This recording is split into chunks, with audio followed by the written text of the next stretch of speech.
Hello everyone and welcome back to the Milu project. Today we're going to be talking about phonology. When making a conlang, the first thing you should decide is what sounds you want to use in your language.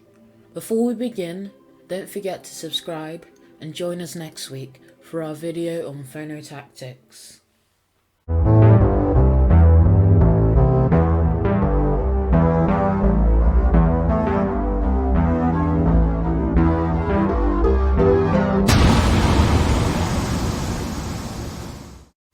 Okay, you've decided to make a conlang and are picking sounds. You could say that you're going to use the English alphabet. However, many sounds are arbitrary. For example, to different dialects of English, these could all either be completely wrong or they could fit perfectly.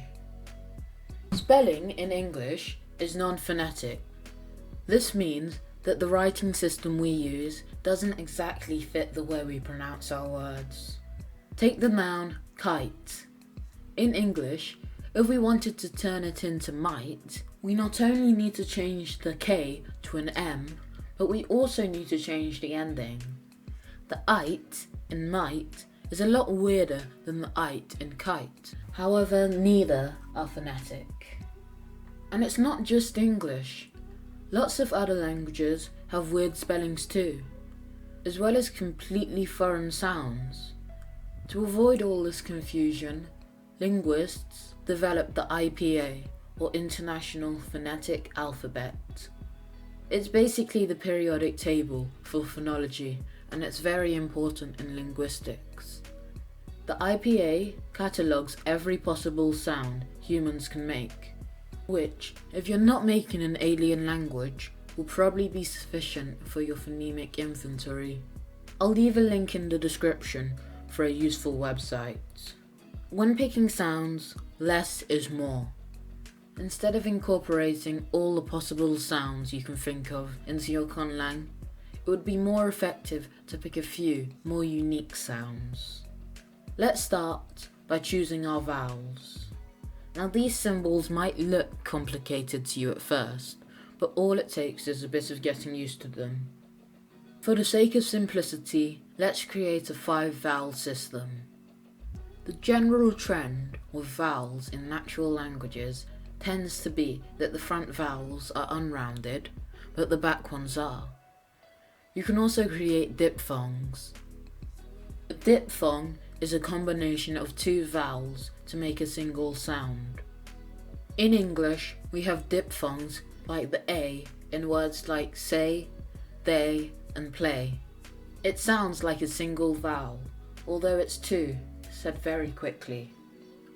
Now it's time to pick some consonants.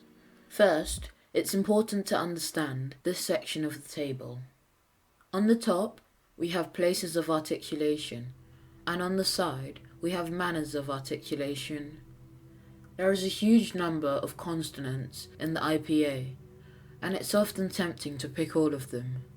My advice is to create symmetry between the places of articulation and the manners of articulation.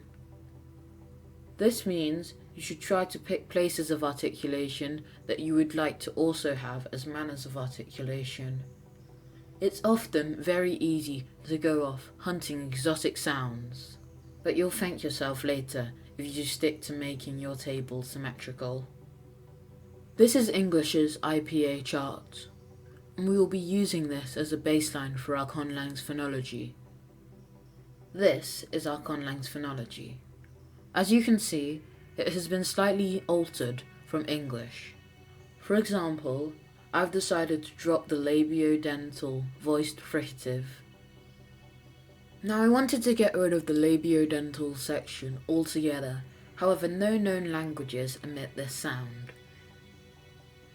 I have also added the trilled R, a dark L, as well as the uvular plosives and a velar unvoiced fricative. As you can see, there is a fair amount of symmetry in this chart. It's also worth noting that if you are making a naturalistic conlang, you need justification for bizarre sound choices. There are many more types of sounds you can add, like the affricates and the non-pulmonic consonants, but that's all for this week. Join us next episode for our video on phonotactics.